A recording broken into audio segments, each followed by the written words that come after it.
Bismillah ar-Rahman ar-Rahim. Bismillah, alhamdulillah, salatu wassalamu ala rasulillah. Thank you guys for coming. I really appreciate you guys coming here. Your support means everything to me. Let's just get right into it.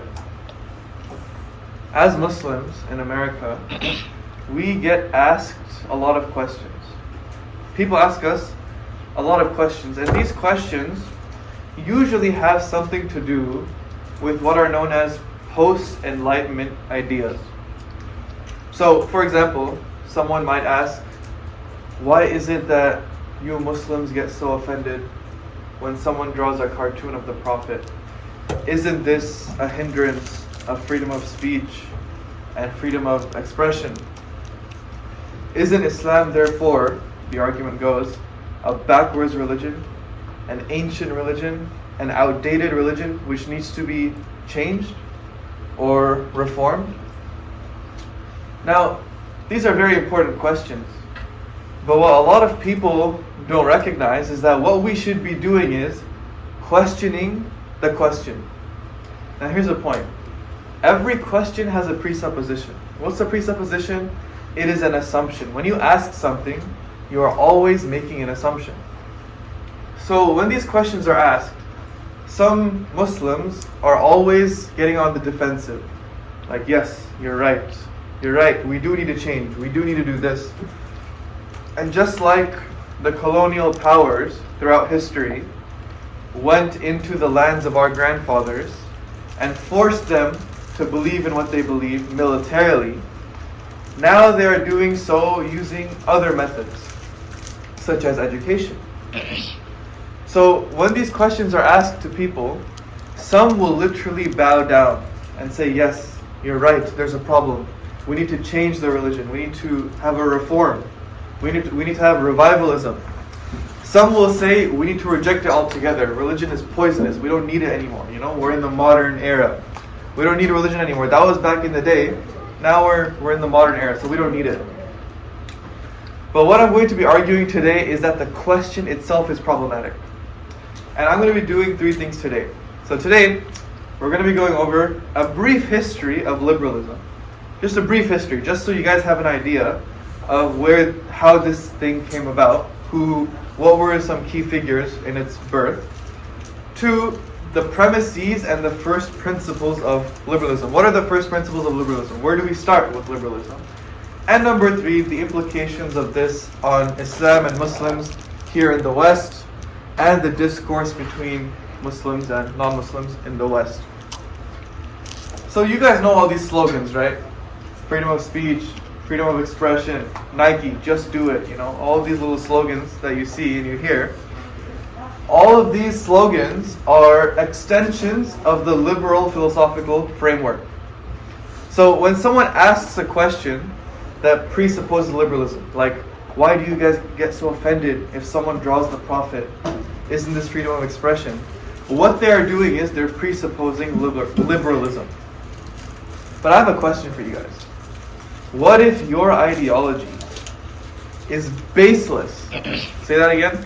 Baseless. What if your ideology is baseless and it has no foundation? Then the question becomes obsolete. When they ask a question, their question carries no epistemic weight. Why not would be the easy answer, honestly. Why do you guys get so offended if someone draws it? Why not? That's the easy answer. Why not? So if we can demonstrate that liberalism is based on what are called corrigible presuppositions. Corrigible meaning they're not fixed, they can change, right? Then there's no need to ask the question. Don't ask me the question, let me ask you the question. Let me ask you the question. So, hopefully by the end of today, you guys will see what I'm saying. But in order to do that, we need to go over a bit of history, because history is very important. Once upon a time, there was a man by the name of John Locke. Who knows who John Locke is? Can someone give me a little bit of information about him? Who is this John Locke character? Anyone? You raise your hand? You mentioned him in a recent lecture?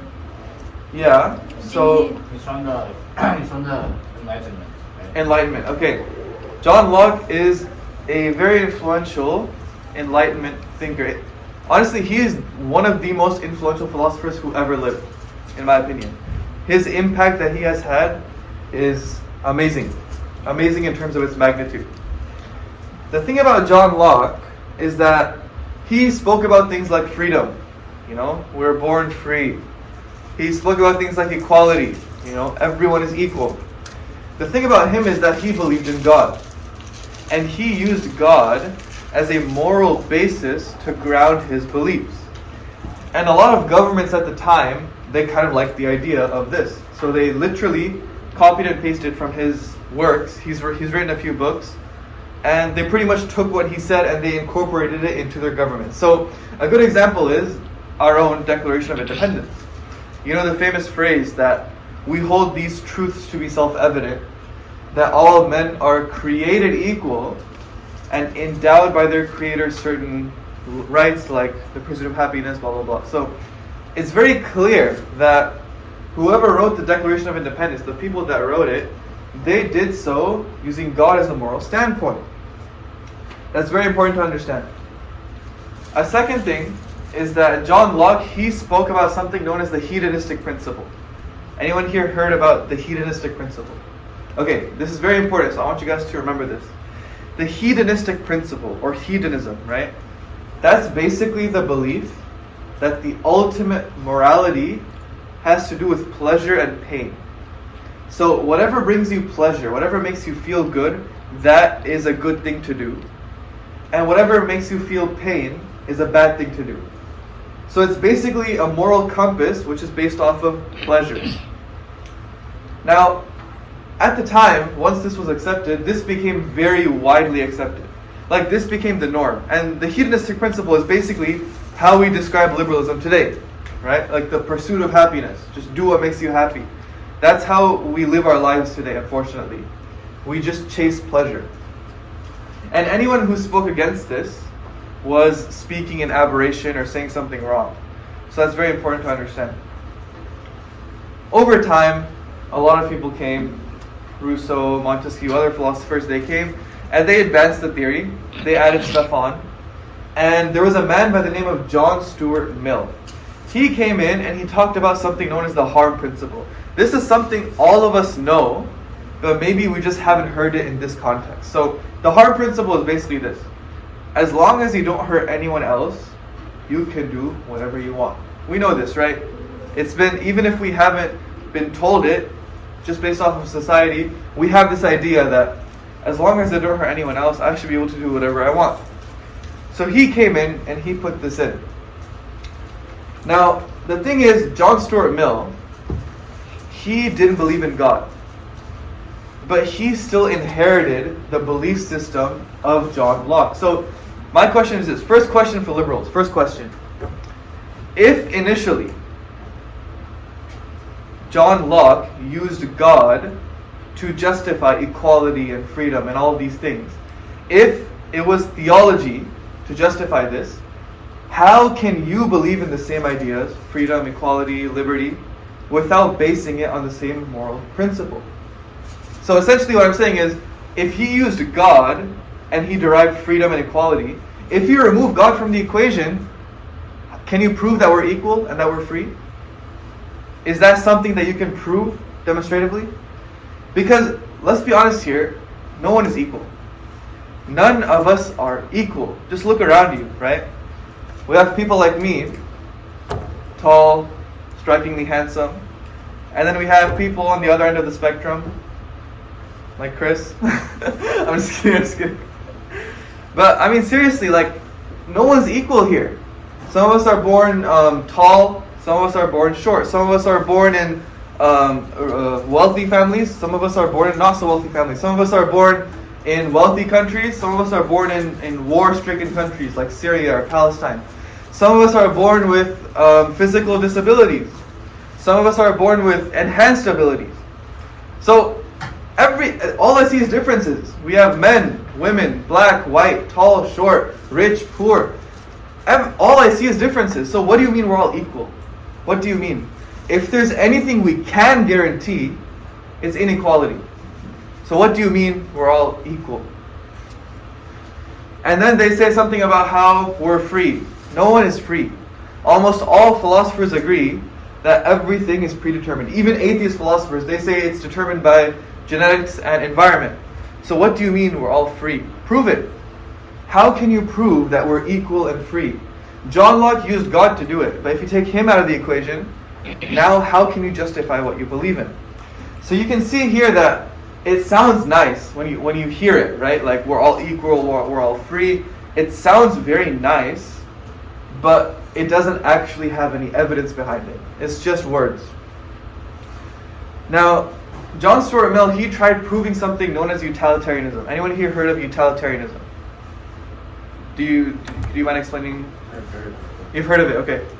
Utilitarianism is basically the belief that we want to maximize pleasure for the most amount of people.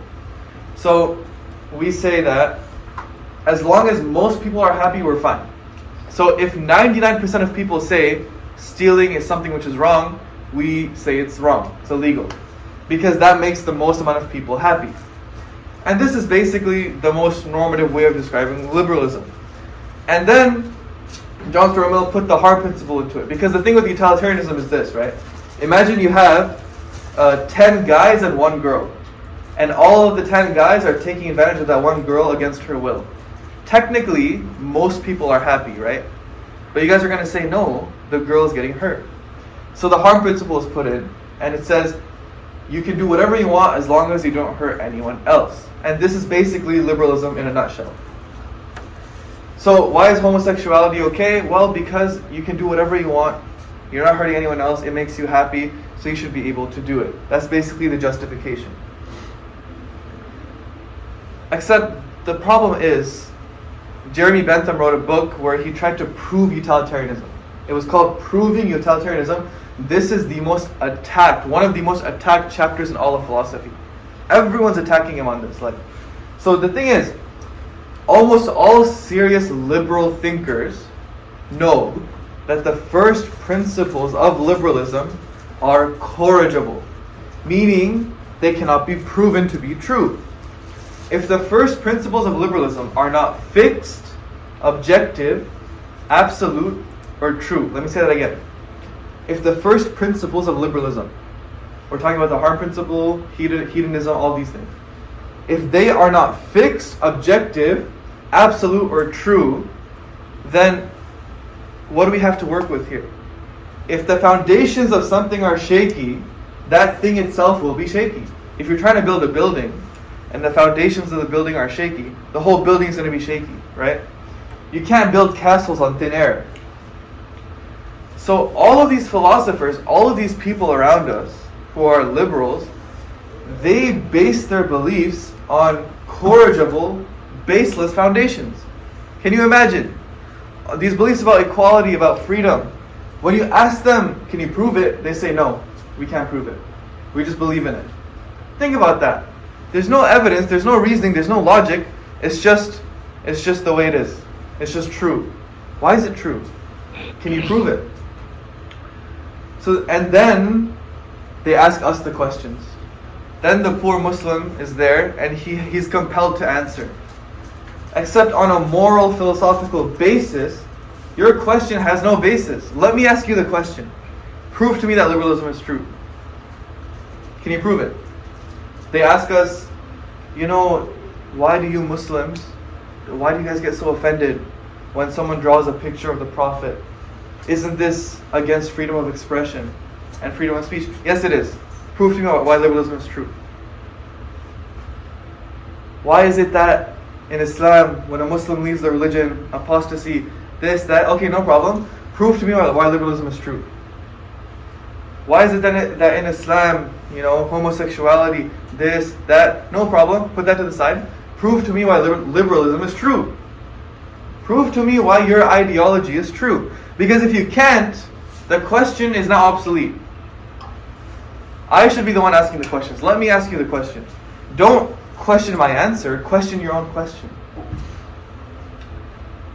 So why is it true? Is there any way to prove that it's true? Is it only true because there was a succession of wars? There was a succession of wars fought by Western, European, and American allies who happened to win. and spread liberalism throughout the world by the sword and put it in every crevice of our society. Is that why it's true? Is that really why it's true? Just because America and her allies are a superpower right now, and they have nuclear capabilities, and just because they have the bigger gun, we should bow down and say, yes, you're right. Your ideas are correct. No. We're not going to bow down and surrender like that. Okay? And I don't think any of us should do that either. I mean, we're all pretty intelligent. We should be able to question these things. Anyway, who here has read Percy Jackson? Okay.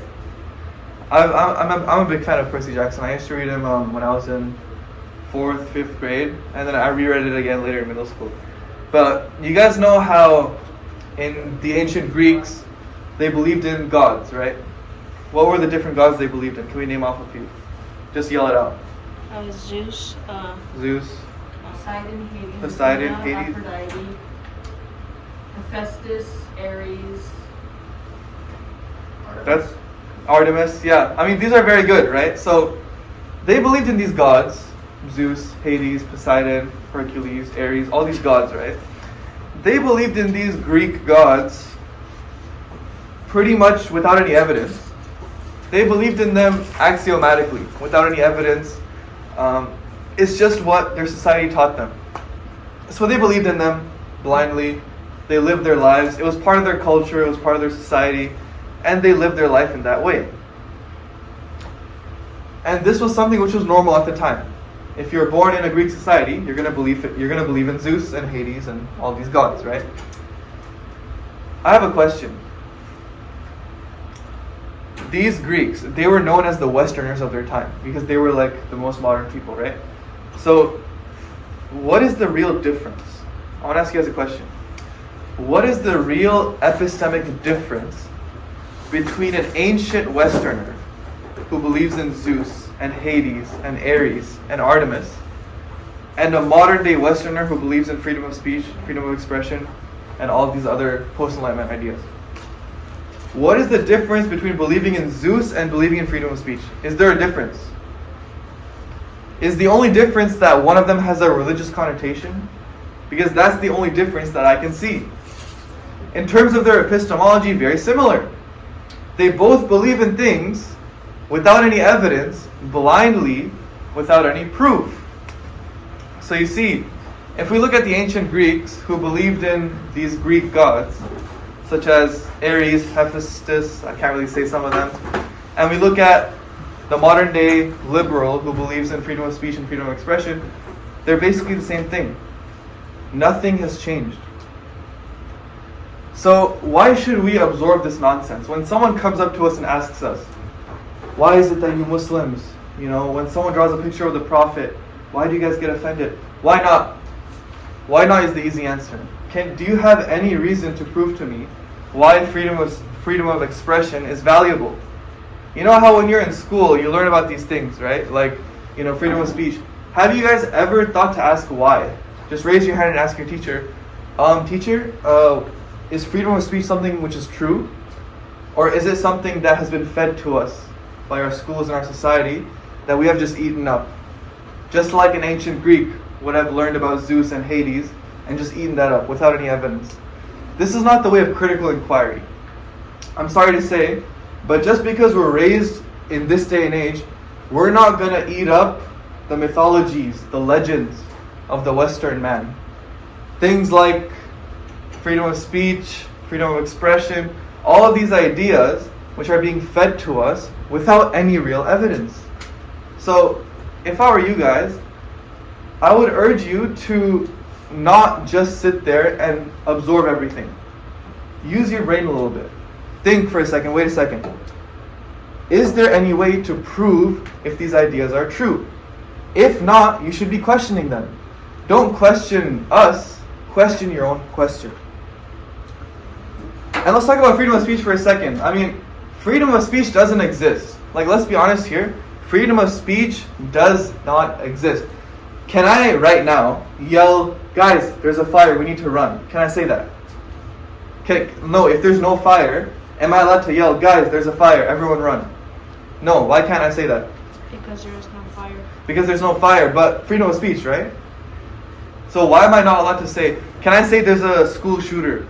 Can I start yelling that? Why can't I say that? And because it endangers the public. Because it causes panic and it endangers the public. I can't make a YouTube video saying how to make a bomb. Alright guys, I'm here in my kitchen today. Welcome back. We're going to be making a bomb. I can't do that. I'll be arrested.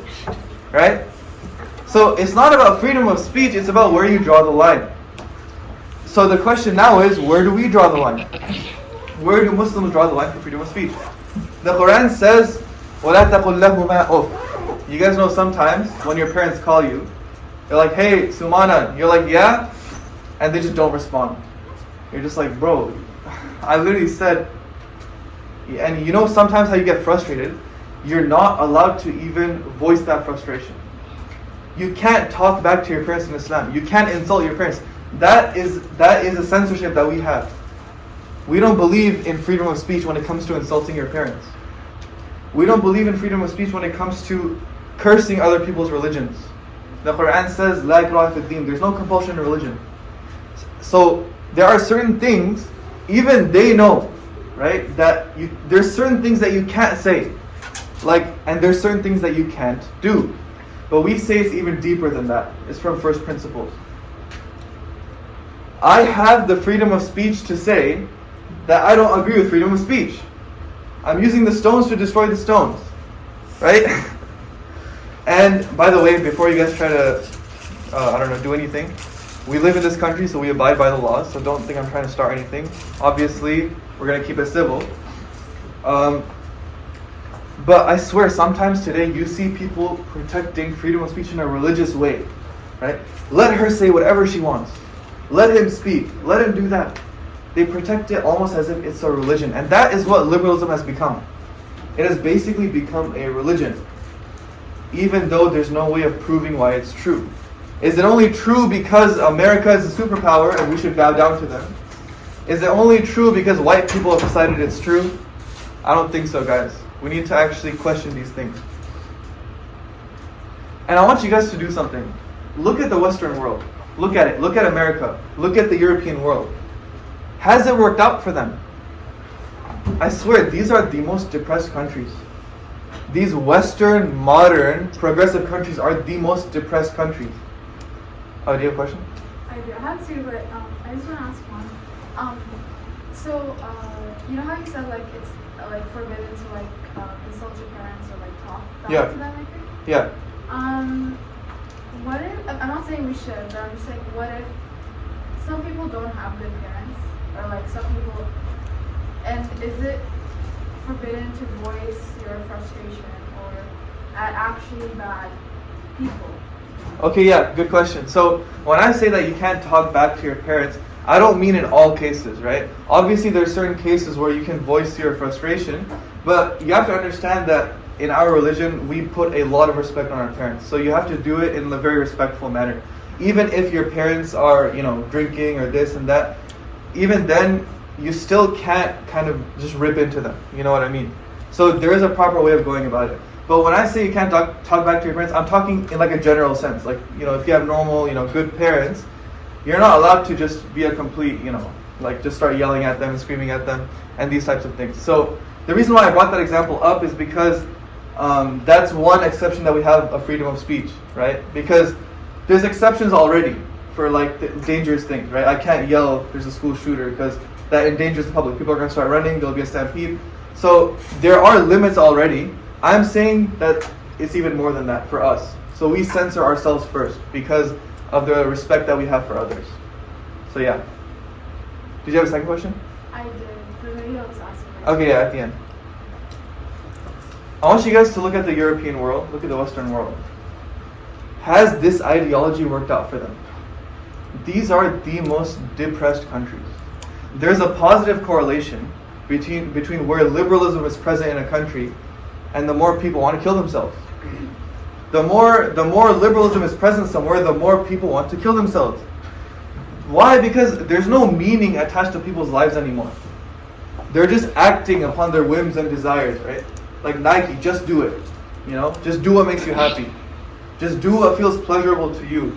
There's no meaning attached to people's lives anymore. There's no purpose attached to our lives. We're just we're just acting bestially, just listening to our desires and just doing whatever we want.